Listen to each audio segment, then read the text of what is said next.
Well, the market is down pretty significantly in many sectors, and you might be feeling the pressure. You're not alone, right? We've been through this before, though. That is the good news. We're going to take you through some of the biggest market corrections that we've seen in the history of our country and explain the lessons that were learned during those times. How did it change the investor sentiment? How did it influence behaviors moving forward? And how will this current market environment influence you moving forward? We'll discuss all that with Dennis next.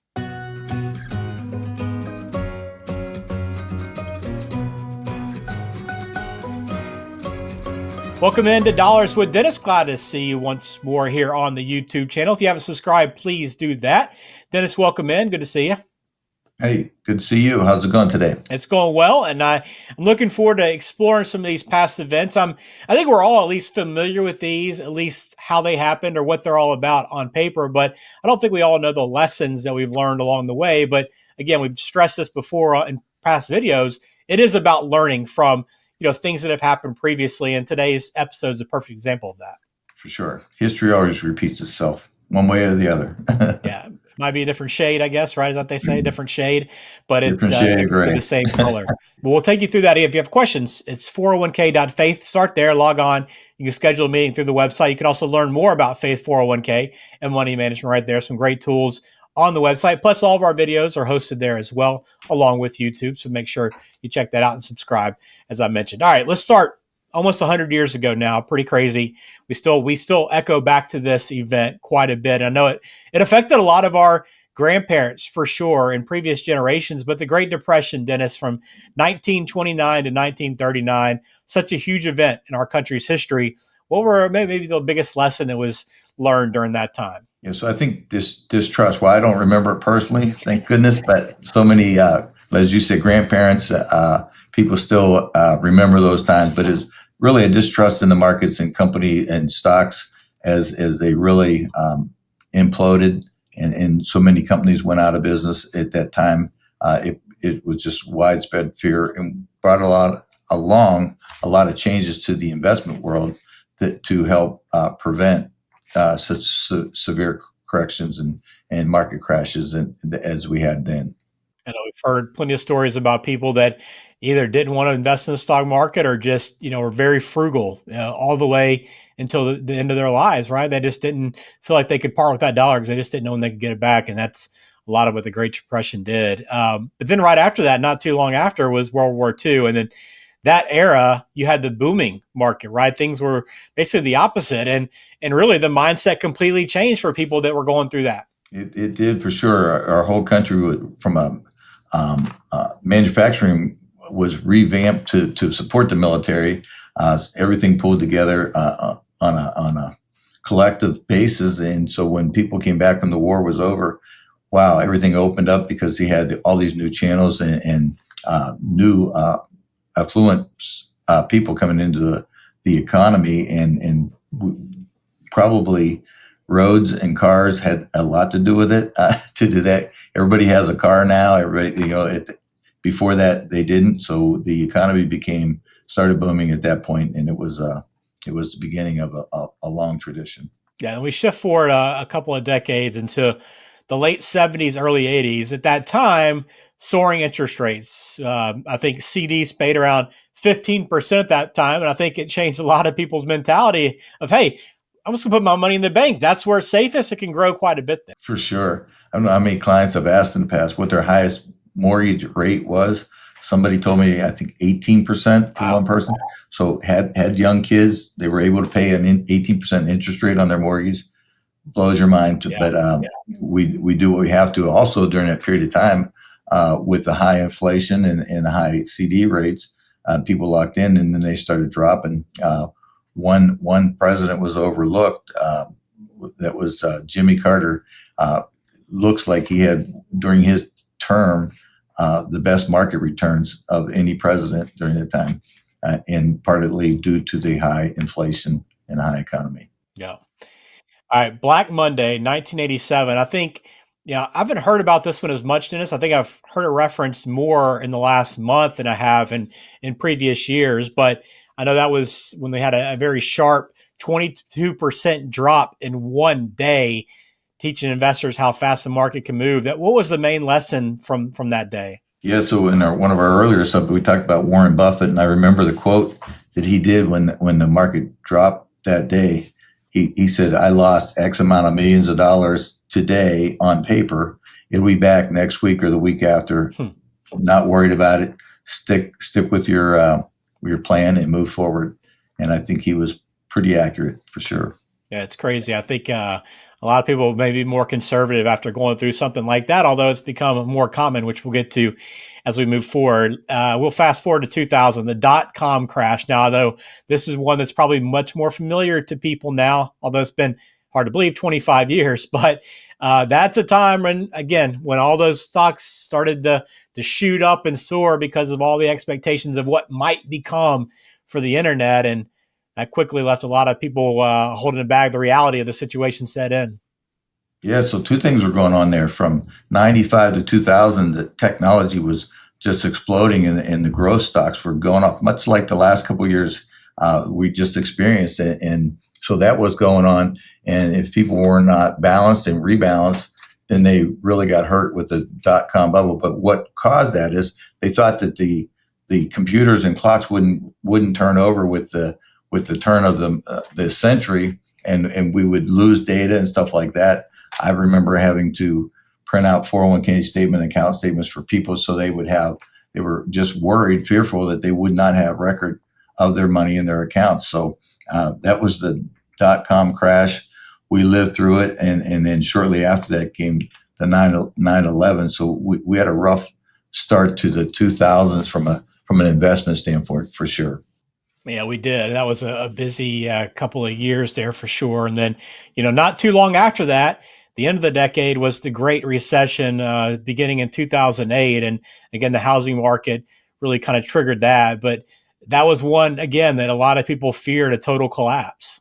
It is. And what was the question before we asked is it's different this time? Yeah. So what caused it was different, so it was the housing market, but we've gone through all these corrections and so forth, and yet the stock price, the stock market continues to be higher year over year, still having the S&P having a 100-year average of about 10%. So that Great Recession was a little crazy because so many people were laid off, and looking for new jobs and so forth like that. So things got tight, and it took a while for us to get going.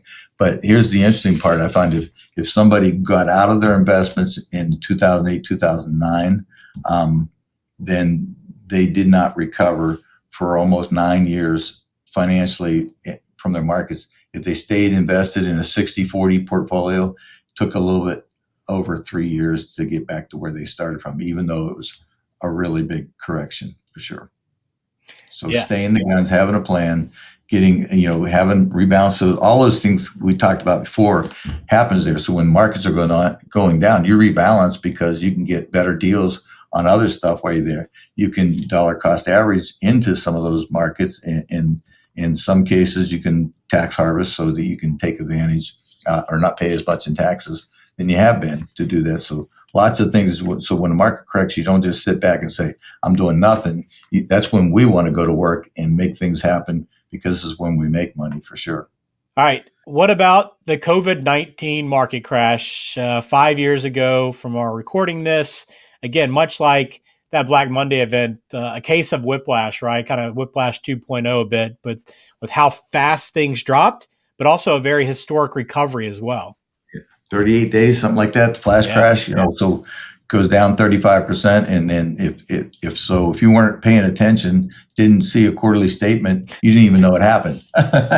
So, because it just came down, and some people don't really pay attention to investments that much. And so, but we were, as a country, we were scared, as an economy, as a world, because it was not just here, it was around the world. COVID was affecting everybody. So new fears, for sure.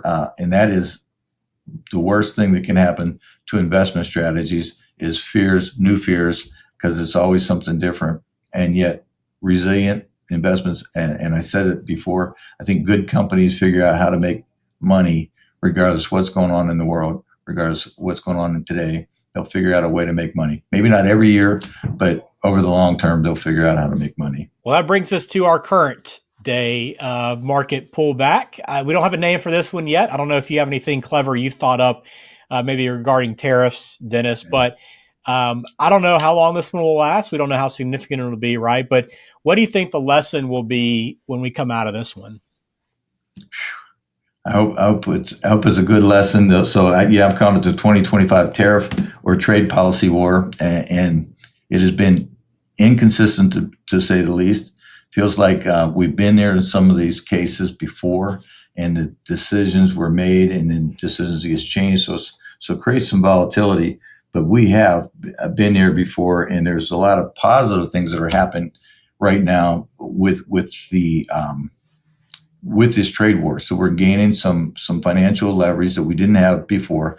I'm not sure who started these tariffs or why, but the fact that we're paying other countries to sell us stuff doesn't make a whole lot of sense to me. We should have a fair playing ground. It might be a little bit rough getting there for sure, but I think one of the best ways, things to keep in mind is look at the how much gasoline and diesel fuel we use in this country. Estimates show that we use approximately 504 million gallons a day. 504 million gallons a day. So I looked at the price of gasoline a year ago was $3.63 a gallon, and the average price of gasoline today or yesterday was $3.17 or 46 cents a gallon less.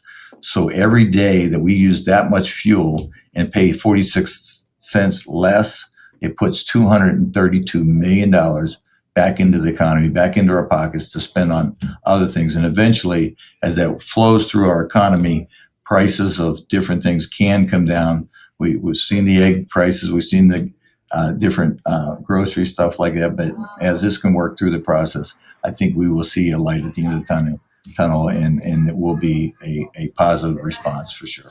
Yeah, it will be. And I'm looking forward to kind of getting through this and kind of seeing where we are from that. But again, we've been in these situations. They may not have been exactly like this, right? But it's not so different than it has been in the past. There's been fear and anxiety in previous market meltdowns, as we've seen. I'm just curious as we kind of wrap this up. Two things. How do all these kind of past events, Dennis, from your perspective, how does it shape your view of volatility? Do you kind of see this as, hey, just another kind of maybe pullback in the market, or do you look at things differently? It's an opportunity.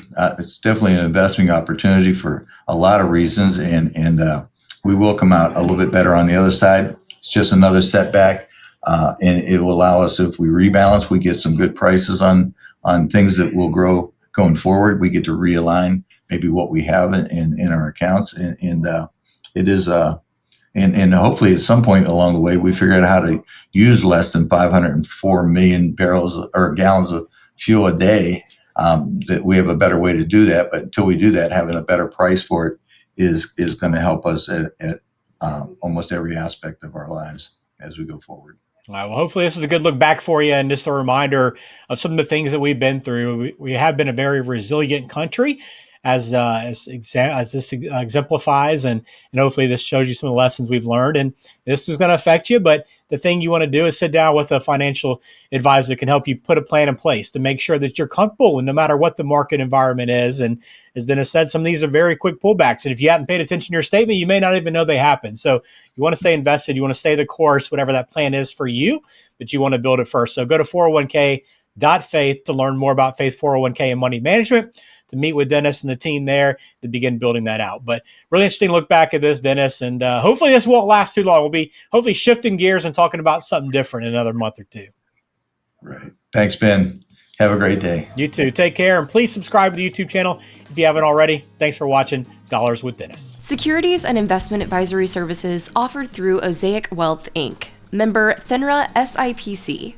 Osaic Wealth is separately owned, and other entities and/or marketing names, products, or services referenced here are independent of Osaic Wealth.